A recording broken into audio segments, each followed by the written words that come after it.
Samantala, dahil sa madugong sinapit ng mga miyembro ng PNP Special Action Force sa Mama sa Pano, Maguindanao, naniniwala si Senadora Miriam Defensor Santiago na imposible nang maituloy pa ang usapang pangkapayapaan sa pagitan ng gobyerno at ng grupong Moro Islamic Liberation Front o MILF. Ay naman sa grupong MILF, handa silang tumulong sa pagtugi sa mga teroristang sina Basit Usman at Obracato. Narito ang ulat ni Rema Peñaflor. Dahil sa madugong bakbakan noong January 25, nalalabuan na ang ibang mga senador na maipasa pa ang Bangsamoro Basic Law. Sinabi ni Senator Miriam Santiago na nabago lalo ang kanyang pananaw sa panukalang batas pagkatapos ng madugong bakbakan. Gayunpaman, bukas ito sa mga posibleng rebisyon ng BBL. What is proved to me by these hearings is the lack of sincerity of the MILF in shooting down our men, and possibly with the BIFF. Together, they shot down 44 Filipinos who are all dead now. So, how can you possibly deal with a negotiation partner who accepts perfidy as a mode of conduct? Bagamat nanganganib na maipasa ang Bangsamoro Basic Law dahil sa nangyaring bakbakan sa Mama sa Pano, tiwala pa rin ng MILF na maipapasa ito sa ilalim ng Administrasyong Aquino.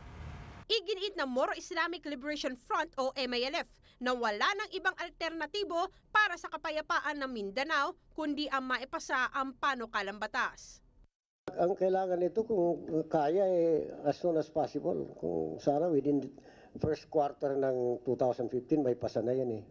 Diba? Kasi nahuhuli na tayo.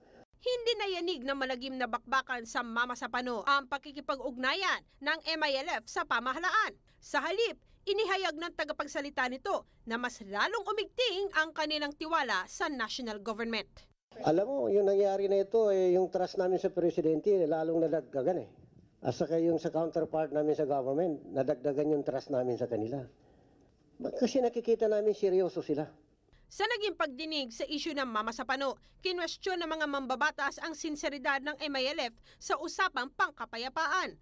Bagamat kinukonsidera pa rin ng grupo na isa silang grupong revolusyonaryo, sinabi ni Iqbal sa mga mambabatas na tutulong sila sa pagsugpo ng mga terorista. Ngunit nasasaklaw sila ng mekanismo sa ilalim ng Ad Hoc Joint Action Group o AJAG na siyang binuo para sa paghuli ng mga teroristang saklaw ng kanilang rehiyon. Kung mapapatunayan na may sala ang kanilang mga commander sa misencounter, giit ni Iqbal, tatanggalin nila ito sa kanilang grupo.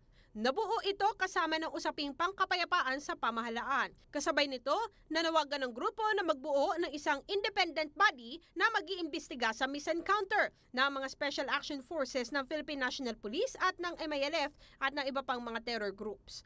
Panukala nila, isama ang United Nations sa sinasabing investigative body para tiyak na patas ang lalabas na resulta.